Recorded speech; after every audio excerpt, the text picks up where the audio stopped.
Jean-Jacques Lorieux, bonjour. Bonjour. Merci de nous rejoindre dans Cavalcade.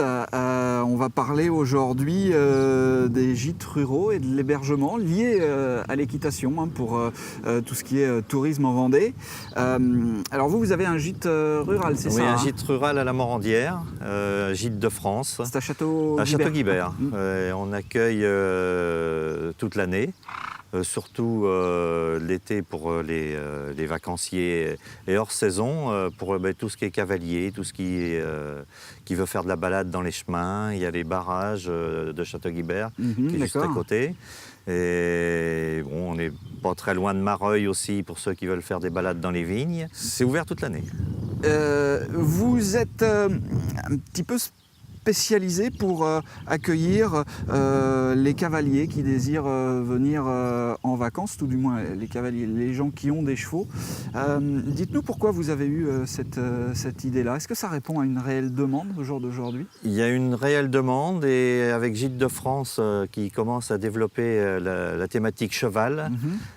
Pour accueillir tout ce qui est cavalier qui vient. Donc à la maison, au gîte, il y a des box.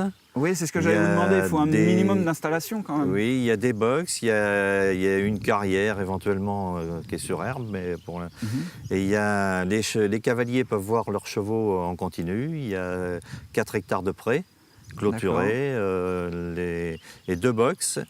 Plus en partie des box qui sont ouverts, c'est-à-dire que les chevaux peuvent aller dans le paddock et rentrer comme ils veulent. Oui. Quels sont vos clients? Vous accueillez qui comme personnes?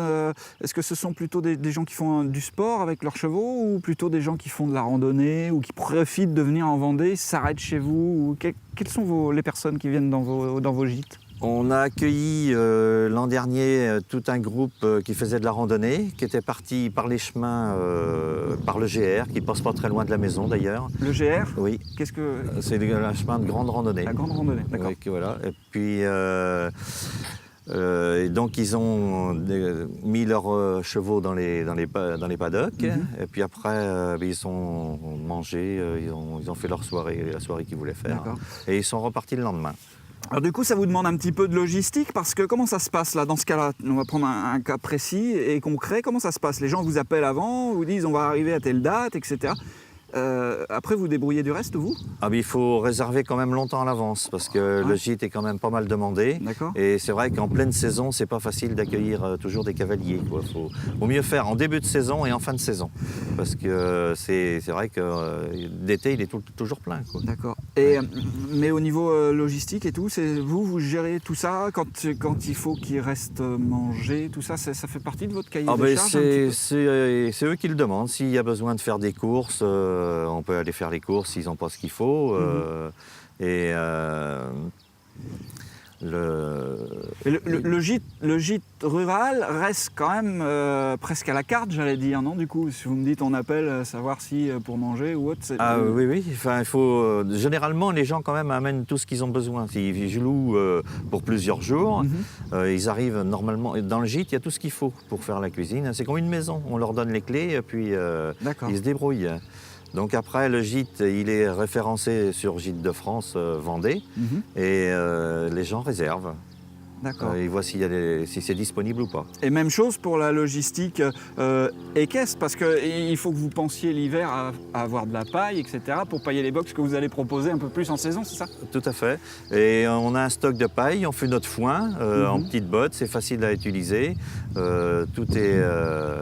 Et il y a en plus 2 chevaux à la maison qui ne sont pas très loin. D'accord. Ouais.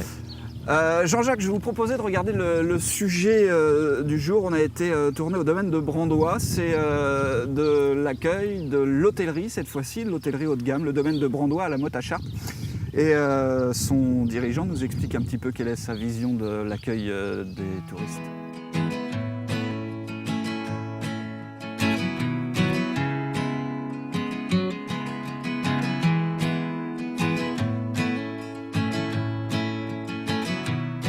Alors la fréquentation de l'établissement est comme certainement beaucoup d'établissements en Vendée, plutôt saisonnière, même si on est ouvert à l'année. Et la relation avec le cheval, tout simplement, c'est faite parce qu'on a eu des demandes de clients qui ont vu des chevaux sur le site, puisque dès le départ, il y a eu des chevaux sur le site et qui ont demandé à pouvoir monter à cheval, découvrir le domaine à cheval et avoir souvent un premier contact, une première relation avec l'animal. Thank God for mom and dad for sticking two together, 'cause we don't know how. Hey, yeah. Hey, yeah. Hey, yeah. Hey, yeah. You think you got it, oh, you think you got it. Alors donc effectivement, un client qui veut venir chez nous avec son propre cheval a la possibilité de venir avec son ou ses propres chevaux. On a quelques box à disposition pour des locations de courte durée et on a une monitrice également sur place qui est capable d'accompagner les clients en promenade, qui est capable de donner des leçons d'obstacles, de dressage. Nous avons aménagé les chemins forestiers spécialement pour les chevaux. Il y a quelques troncs d'arbres éventuellement à sauter pour les clients qui sont déjà cavaliers depuis un certain temps. Et ça permet de découvrir le site, le domaine, d'apercevoir le château par exemple sous toutes ses coutures d'une manière originale.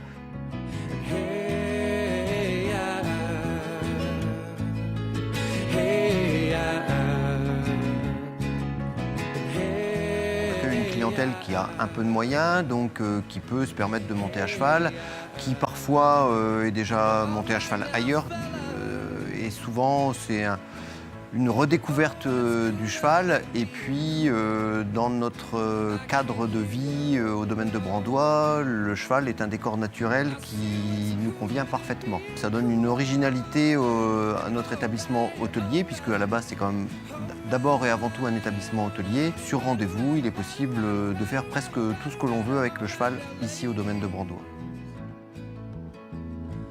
We're gonna break it down in just a few seconds here. Don't make me break it down for nothing.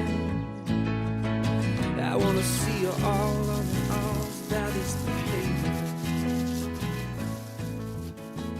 Alors Jean-Jacques, retour sur le plateau de cavalcade. On vient de voir Jean-Pascal Roger du domaine de Brandois qui nous explique un petit peu sa façon de voir les choses par rapport à son hôtellerie. On n'est pas du tout dans le même créneau que le vôtre. Revenons à votre gîte. Comment est-ce que les gîtes sont référencés ou gérés? Vous nous parliez tout à l'heure des gîtes de France. Dites-nous un petit peu plus ce que c'est. Gîte de France a un label national qui a une fédération dans chaque département qui gère, où on peut gérer nous-mêmes les réservations. Les gîtes sont labellisés tous les 5 ans. Enfin, tous les 5 ans, il y a une visite pour les gîtes. D'accord, donc il faut quand même proposer une certaine qualité et répondre à un certain cahier des charges. Oui. Et c'est très important. Les gîtes sont évalués, sont contrôlés comme je vous disais, tous les 5 ans. Et après, faut maintenir tout en état, en très bon état. Il faut avoir une petite fibre, comment dirais-je, peut-être pas commerciale, mais vous voyez, peut-être d'accueil. Il faut être là pour accueillir. Madame est là pour accueillir à chaque fois. Ouais. Comme elle connaît bien les chevaux. Elle se débrouille très bien. D'accord. Revenons au gîte de France juste un instant.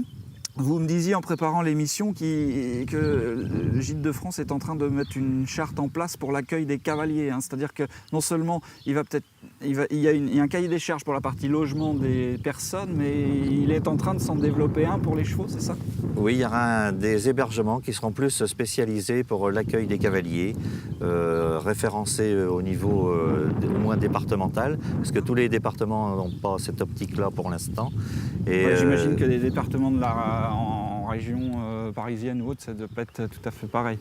Oui, il y a moins de gîtes que... Mais en Vendée, il y a toute une thématique qui se fait sur le cheval, avec Gîtes de France et les associations du département. D'accord. Alors ça marche bien ça, parce que justement, on vient de dire que Gîtes de France est en train d'essayer de mettre un cahier des charges pour accueillir les chevaux, etc. dans les gîtes. Vous le ressentez vous aussi sur le terrain, ça? Il y a une réelle demande quand même. Il y a une réelle demande depuis 2 ans. Les gens se rapprochent de la nature, veulent être au calme, couper un peu le portable. Oui, c'est ça que j'allais vous faire dire. Oui, couper le portable, être tranquille, quoi. Vous sentez que c'est une grosse tendance? Oui, là, il y a une grosse tendance en ce moment, oui. D'accord. Même si ce n'est pas des cavaliers, il y a une grosse tendance pour toutes les personnes qui viennent en gîte, quoi.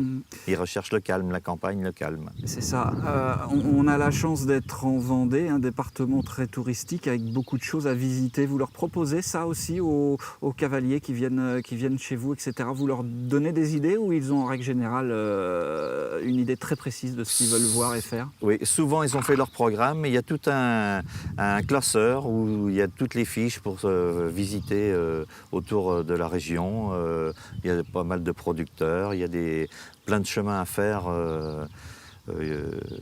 tout autour. On a encore, la nature est encore protégée, il y a encore des buissons dans le bocage. Même s'il y en a beaucoup qui ont été arrachés, il y en a encore.